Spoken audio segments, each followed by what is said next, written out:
What you're about to witness will change everything you thought you knew about general aviation safety. In the next several minutes, I'm going to reveal the chilling, true story of two experienced pilots who set out to fly across America in a small plane.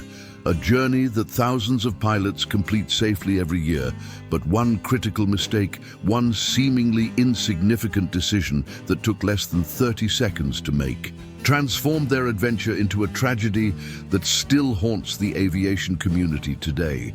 This isn't just another flying story. This is a stark warning about how quickly things can go catastrophically wrong at 10,000 feet, how even the most prepared pilots can overlook details that mean the difference between landing safely and never coming home. What happened to these pilots exposes vulnerabilities that exist in every small aircraft flying right now, reveals the warning signs that were missed, and demonstrates why complacency is the deadliest enemy any pilot will ever face. You need to stay with me until the very end, because the final revelation about what actually caused this disaster will shock you. And if you fly or know anyone who does, this information could literally save lives. Before we dive in, make sure you hit that subscribe button and ring the bell so you never miss critical aviation safety content like this. Every view, every subscription helps us continue exposing the truth that the aviation industry doesn't always want discussed. Now let's uncover exactly what went wrong on that fateful day when two pilots took off on what should have been a routine cross-country flight and instead flew straight into a nightmare that would claim both their lives. Michael and Sarah Chen were exactly the kind of pilots you'd trust with your life. Michael, 47 years old, had accumulated over 2,000 hours of flight time across 15 years of flying. He held a commercial pilot certificate with instrument and multi-engine ratings, qualifications that put him well above the average private pilot. His logbook showed flights across 43 states, experiences in everything from calm summer evenings to challenging instrument approaches in low visibility. Sarah, 42, was equally impressive with 1,800 hours and her own commercial certificate. She'd been flying since college, working her way up from a student pilot to a certified flight instructor before transitioning to a career in corporate aviation. Together, they'd logged hundreds of hours as a crew, developing the kind of communication and coordination that only comes from years of flying together. They weren't weekend warriors or fair-weather pilots. They were serious aviators who treated flying with the respect and preparation it demanded. Their aircraft was a Piper PA-32 Saratoga, a 6-seat single-engine airplane that's been a workhorse of general aviation since its introduction in the 1970s. The specific aircraft they owned, a 1998 model, featured a 300 navigation and communication radios, a Garmin GPS, an autopilot system, and a weather data link receiver that could display real-time weather information in the cockpit. On paper, everything about this flight looked textbook perfect. Experienced pilots, capable aircraft, proper maintenance and modern equipment. Nothing suggested the tragedy that was about to unfold. The flight was planned as a cross-country journey from their home base near Sacramento, California, to visit family in Charleston, South Carolina, a distance of approximately 2,400 nautical miles. Rather than attempting this in one marathon flight, which would have required multiple fuel stops and exhausted both pilots, they planned a leisurely 3-day trip with overnight stops in Albuquerque, New Mexico, and Dallas, Texas. The route would take them across some of America's most spectacular scenery, from California's Sierra Nevada mountains through the deserts of Arizona and New Mexico, across the plains of Texas, and finally over the southern states to the Carolina coast. For pilots like Michael and Sarah, this was the kind of trip that reminded them why they loved flying. The freedom to travel at their own pace, the bird's-eye view of the country, and the adventure of navigating across thousands of miles using skills they'd spent years developing. The preparation for the flight appeared thorough and professional. Michael filed detailed flight plans for each leg, accounting for forecast winds, fuel requirements, and alternate airports in case weather or mechanical issues forced a diversion. They studied weather patterns for the entire route, noting that early September typically offered excellent flying conditions with stable high-pressure systems and minimal convective activity. Sarah prepared a comprehensive checklist covering everything from aircraft documents to emergency equipment, ensuring nothing was overlooked. They loaded the airplane the evening before departure, carefully calculating weight and balance to ensure they remained within the aircraft's certified limits. Baggage, clothes for a week, gifts for family, and additional supplies were arranged to keep the center of gravity within acceptable parameters. They even did a test run of their communication procedures, making sure both pilots understood who would handle radio calls on different segments of the flight. On the morning of September 8th, 2024, they arrived at the airport under clear skies and light winds, perfect conditions for departure. The pre-flight inspection took nearly 40 minutes, with both pilots methodically checking every aspect of the aircraft. Fuel quantity was verified visually and by dipstick, showing full tanks with 88 gallons of usable fuel. Oil level was checked and found to be at 7 quarts, within the normal range. Tires were inspected for proper inflation and wear. Control surfaces moved freely through their full range of motion. The engine compartment showed no signs of leaks or loose connections. Navigation lights, strobes, and landing lights all functioned correctly. Inside the cabin, they verified that all required documents were present and current, that emergency equipment including fire extinguisher and first aid kit were accessible, and that all seats and seatbelts were in good condition. This wasn't a rushed pre-flight done to meet a schedule. This was a professional, methodical inspection by 2 pilots who understood that attention to detail on the ground prevents disasters in the air. The engine start and taxi were unremarkable. Michael, acting as pilot in command for this leg, ran through the before takeoff checklist while Sarah confirmed each item. Engine instruments showed normal readings with oil pressure, oil temperature, cylinder head temperatures, and exhaust gas temperatures all in the green. The magneto check, a critical test of the ignition system, showed proper operation with minimal RPM drop when switching between magnetos. Flight controls were checked for full and free movement. Fuel selector was confirmed on the fullest tank. Mixture was set appropriately for the field elevation. Trim was positioned for takeoff. Radio frequencies were set and double-checked. Transponder was programmed with the assigned squawk code. Everything was exactly as it should be. They held short of the runway, listening to the automated weather broadcast one final time, and verifying that winds were favorable for their planned departure runway. Tower cleared them for takeoff, and Michael smoothly advanced the throttle to full power. The takeoff roll and initial climb were normal in every respect. The Saratoga accelerated smoothly, reaching rotation speed of 65 knots in approximately 800 feet.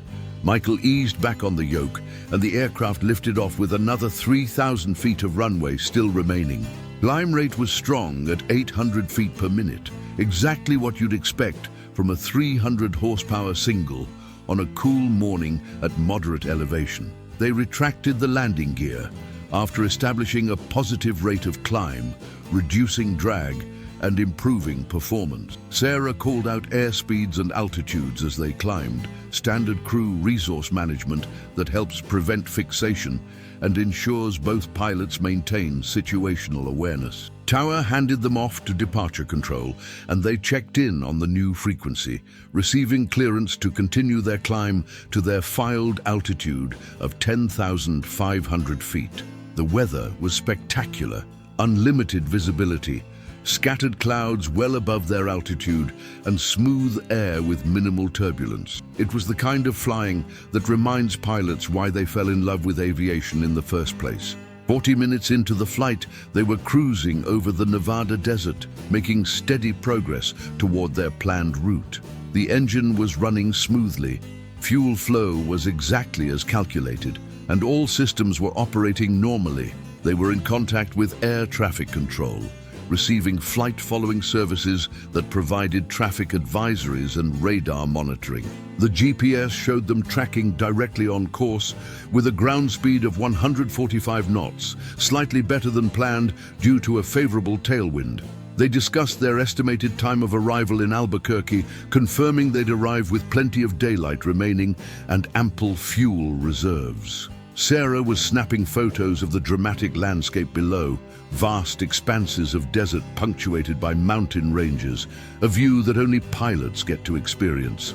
They were relaxed, comfortable, enjoying the flight and looking forward to the adventure ahead.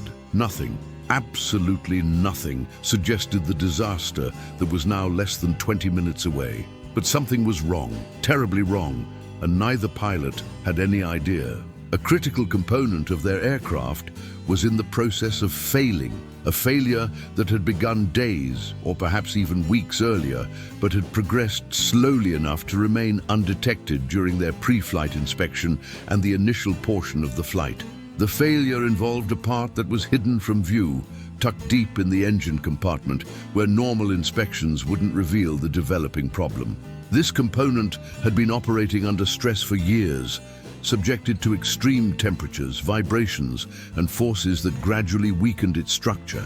Metal fatigue, an insidious process that occurs over thousands of cycles, had created microscopic cracks that slowly propagated through the material. Each flight, each engine start, each landing added stress to these growing cracks, bringing the component closer to catastrophic failure. And now, at 10,500 feet over one of the most remote and inhospitable stretches of the Nevada desert, that failure was about to occur. The first indication of trouble came without warning. Michael and Sarah were discussing their approach into Albuquerque when the engines suddenly and dramatically lost power. One moment they had smooth operation and normal sounds. The next moment the RPM dropped by several hundred, the manifold pressure plummeted, and the engine began running extremely rough, with violent vibrations shaking the entire airframe. Both pilots immediately focused on the engine instruments, trying to understand what was happening. Cylinder head temperatures were spiking on two cylinders while dropping on others. Oil pressure was falling rapidly, already below the normal range and continuing to drop. The oil temperature was climbing fast, approaching the red line.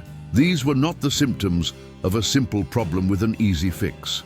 This was a catastrophic engine failure in progress, and they had seconds to respond before the engine quit entirely. Michael immediately initiated emergency procedures, actions that had been drilled into him through years of training. He enriched the mixture, hoping that a fuel mixture issue was causing the problem. No improvement. He switched fuel tanks, thinking perhaps fuel contamination or a blocked line was starving the engine. No change. He checked the magnetos, first running on just the left, then just the right, looking for a failed ignition system. The engine ran even worse on either magneto alone. Sarah was already pulling out the emergency checklist, finding the section on engine failure, while simultaneously looking for potential landing sites below. What she saw terrified her. The terrain beneath them was unforgiving desert, with rocky hills, scattered vegetation, and absolutely no suitable places to land an airplane. The nearest airport was over 50 miles away, an impossible distance for an airplane with a dying engine. They needed options, and they needed them immediately. Michael made the critical decision to declare an emergency with air traffic control. His voice, trained to remain calm under pressure, transmitted clearly despite the chaos in the cockpit. Mayday, mayday, mayday. This is Piper 273 Quebec Alpha. We have a catastrophic engine failure at 10,500 feet, approximately 40 miles west of Tonopah, attempting to reach Tonopah Airport, but we may need to make an off-field landing. The controller's response was immediate and professional. Piper 273 Quebec Alpha, roger your mayday. Tonopah Airport is at your 1 o'clock position, 42 miles. Squawk 7700 and say souls on board and fuel remaining. Sarah responded, while Michael fought to control the aircraft, which was now vibrating so severely that instruments were difficult to read. 2 souls on board, approximately 70 gallons fuel remaining. The controller began coordinating emergency services, alerting the airport at Tonopah and notifying search and rescue teams of a potential downed aircraft situation. The engine was still producing some power, though not nearly enough to maintain altitude. Michael pushed the nose down, trading their hard-earned altitude for airspeed and distance. The Saratoga began descending at 500 feet per minute, a manageable rate that gave them time to troubleshoot and plan. But the engine continued deteriorating. Oil pressure was now reading 0, meaning the engine was operating without lubrication, a condition that would quickly destroy internal components. The temperature gauges showed extreme readings, far beyond normal operating limits, and then, with a sound that both pilots would later describe as similar to a gunshot, something inside the engine let go completely. The propeller, suddenly freed from the engine's resistance, began windmilling rapidly, creating tremendous drag and causing the aircraft to decelerate quickly. Michael immediately pulled the mixture to idle cutoff and turned off the magnetos, hoping to stop the windmilling propeller. It slowed, but didn't stop completely, continuing to create drag that significantly reduced their glide performance. They were now flying a glider, a very heavy, very inefficient glider that was descending at nearly 1,000 feet per minute. Quick calculations showed they had perhaps 8 minutes of flying time remaining before they'd be on the ground, one way or another. Tonopah Airport, their best hope for a safe landing, was still 35 miles away and required maintaining their current altitude for another 20 minutes. The math was brutal and unforgiving. They couldn't make it to the airport. They were going down in the desert, and their survival would depend entirely on finding the least bad place to crash land and executing that landing perfectly. There would be no second chances, no go-arounds, no margin for error. This was a one-shot deal, and everything had to go right or they wouldn't survive. Sarah began a frantic search for landing sites, using every resource available. The GPS moving map showed terrain features, but not enough detail to identify flat areas suitable for landing. She grabbed their iPad with ForeFlight installed, zooming in on their position and looking for anything that might work. Roads were visible, but most were narrow dirt tracks that would catch the landing gear and flip the aircraft. Dry lake beds were marked on the chart, but the nearest was 10 miles away, too far given their rate of descent. She spotted what looked like a wide, flat valley between two ridges, perhaps a mile ahead and slightly to the right. It wasn't ideal, but it was their only realistic option. "I've got a possible site at 2 o'clock, maybe 3 miles, she told Michael, pointing out the windscreen. He looked, saw what she was describing, and nodded. "That's what we're aiming for. Get ready for emergency landing procedures." The next few minutes were a blur of activity as both pilots prepared for impact. Sarah read through the emergency landing checklist, confirming each item as Michael executed it. Seats and seat belts were tight and secure, locked in position to prevent movement during impact. Loose objects were stowed or secured to prevent them from becoming projectiles. Doors were unlatched to prevent them from jamming on impact, even though this created a howling wind through the cabin. The fuel selector was turned off to minimize fire risk. The battery and alternator master switches were left on to maintain electrical power for radio communications and to operate the electric flaps. The emergency locator transmitter was armed, ready to automatically activate on impact and broadcast their position to search and rescue satellites. Everything they could do to improve their chances was being done, but both pilots knew that surviving a forced landing in rough terrain was far from certain. Michael was now focused entirely on flying the aircraft with precision. Airspeed was critical. Too fast, and they'd hit with tremendous force. Too slow, and they'd stall and drop uncontrolled. The book speed for best glide was 92 knots, and Michael kept the airspeed within 2 knots of that target despite the stress and the violent turbulence they were encountering as they descended into the rougher air near the surface. He was setting up a pattern similar to a normal landing approach, just much steeper and aimed at desert instead of a runway. The valley Sarah had spotted was coming into view, and as they got closer, their hearts sank. What had looked smooth from altitude was actually rough terrain, covered with sagebrush, rocks, and scattered boulders. There were no good options visible, just varying degrees of terrible.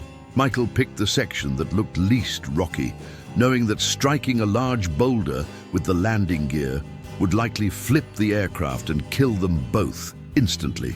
At 500 feet above the ground, Michael lowered 20 degrees of flaps, trading some glide range for better control at lower speeds. The aircraft slowed to 80 knots, and he carefully managed pitch to maintain that speed. They were committed now.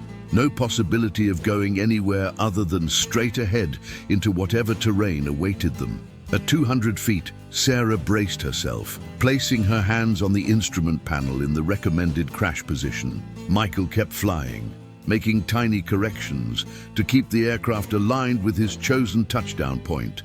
At 50 feet, he could see individual rocks and shrubs rushing past below, a terrifying view that he forced himself to ignore. He focused on the landing, pulling back slightly to flare the aircraft and reduce their vertical speed at touchdown. The stall horn was blaring, indicating they were just above stalling speed. The ground rushed up, and then with a tremendous crash, they hit. The impact was violent beyond anything either pilot had experienced. The main landing gear struck first, taking the initial shock, but immediately collapsed as the gear legs snapped from the force and the rough terrain. The aircraft dropped onto its belly, grinding across rocks and dirt with a horrific screeching sound. The propeller, still windmilling, struck the ground and disintegrated, sending chunks of metal spinning in all directions.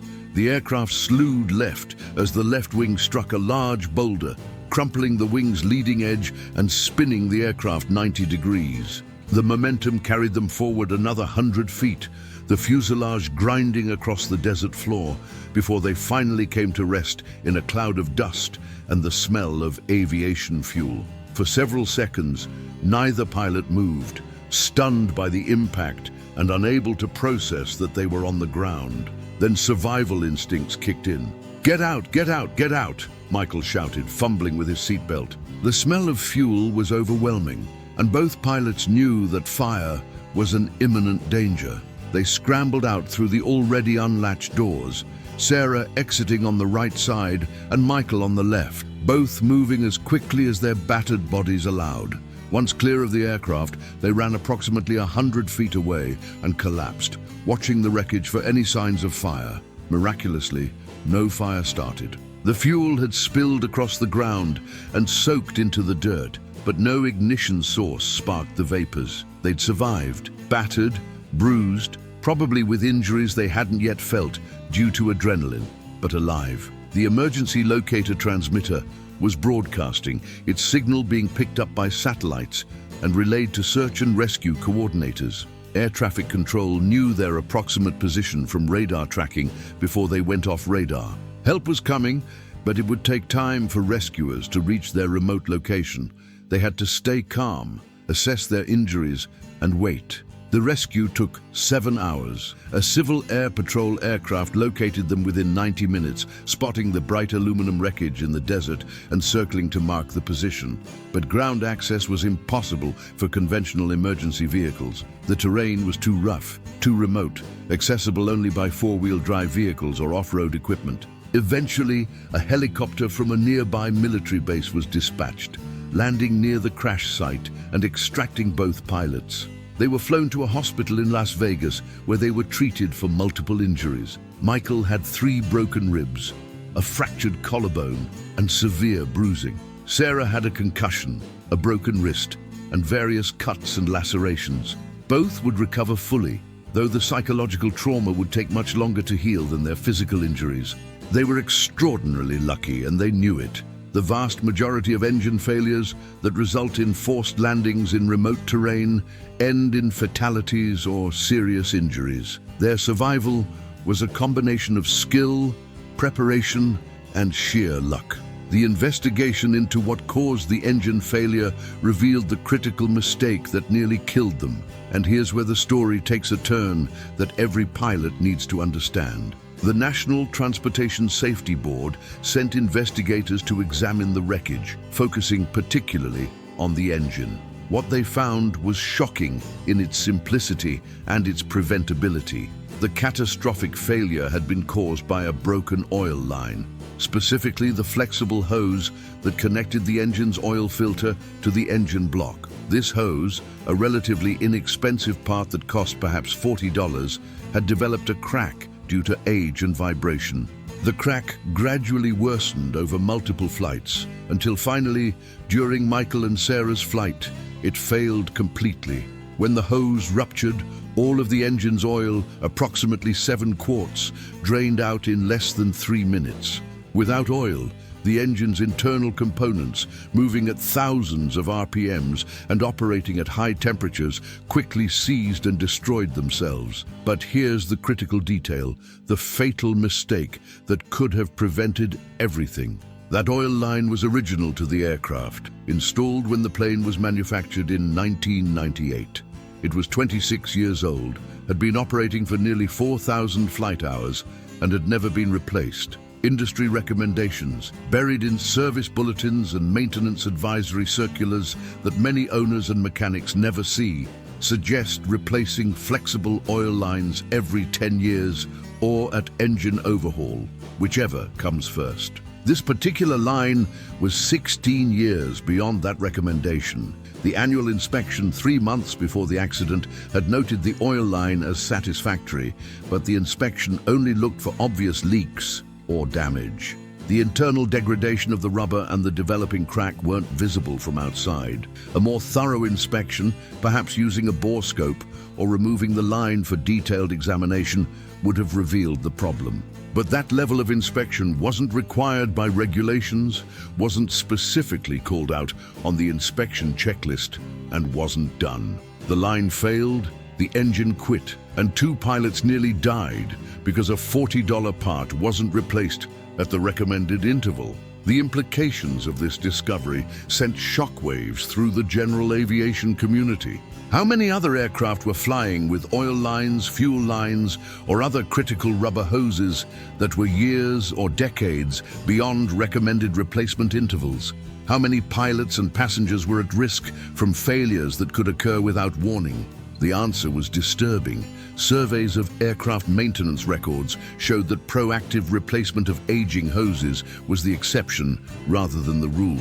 Most aircraft only had these components replaced when they failed or showed obvious signs of deterioration. The regulatory framework, which focuses on minimum safety standards rather than optimal maintenance practices, didn't require replacement at specific intervals. Owners, trying to control costs in an expensive hobby, often deferred this type of preventive maintenance. And mechanics, working to inspection checklists that didn't call out age-based replacement, passed these aging components as airworthy year after year. Michael and Sarah's story became a rallying cry for change in how general aviation approaches preventive maintenance. They began speaking at safety seminars, sharing their experience and urging pilots and owners to look beyond the minimum regulatory requirements. They advocated for time-based replacement of all flexible hoses, regardless of appearance. They pushed for more thorough inspections that went deeper than visual checks of accessible components. They challenged the culture of, if it ain't broke, don't fix it, that pervades much of general aviation maintenance. Their message was simple but powerful. That $40 oil line nearly killed them, and replacing it proactively would have cost far less than the destroyed airplane, the rescue operation, the medical bills, and the psychological trauma they endured. Preventive maintenance isn't an expense to be minimized. It's an investment in safety that pays dividends every single flight. The accident also highlighted the importance of emergency preparation and training. Michael and Sarah's survival wasn't just luck. Their actions during the emergency, from the immediate recognition of the problem to the professional communication with air traffic control to the skilled execution of the forced landing, all contributed to their survival. They'd practiced emergency procedures regularly, not just during initial training, but throughout their flying careers. They discussed scenarios, reviewed procedures, and maintained the skills needed to handle crises. When the actual emergency occurred, that training kicked in automatically, allowing them to focus on flying the aircraft rather than fumbling with checklists or panicking about what to do. Every pilot needs to understand that emergency training isn't something you do once and forget. It's an ongoing process that must be refreshed regularly because when an emergency happens, you won't rise to the occasion, you'll default to your level of training. The broader lesson from this tragedy extends beyond just oil lines or even aircraft maintenance. It's about the fundamental human tendency toward complacency and normalization of deviation. Michael and Sarah were experienced, careful pilots who took safety seriously, yet they flew an aircraft with a component that was 16 years beyond its recommended replacement interval. How did that happen? Gradually, slowly, through 1,000 small decisions that individually seemed reasonable. The annual inspection passed the line as satisfactory, so it must be okay. The aircraft had been flying fine, so there couldn't be a serious problem. Replacing components that weren't obviously failing seemed like unnecessary expense. Each of these decisions made sense in isolation, but collectively they created a situation where a predictable and preventable failure became inevitable. This pattern, called normalization of deviation, is responsible for countless accidents across all forms of transportation and industry. We drift away from best practices, accept conditions that we shouldn't, and convince ourselves that everything is fine until suddenly, catastrophically, it isn't. The aviation community's response to Michael and Sarah's accident has been mixed, but generally positive. Many pilots and owners have taken the message to heart, proactively replacing aging hoses and other time-limited components, regardless of their apparent condition.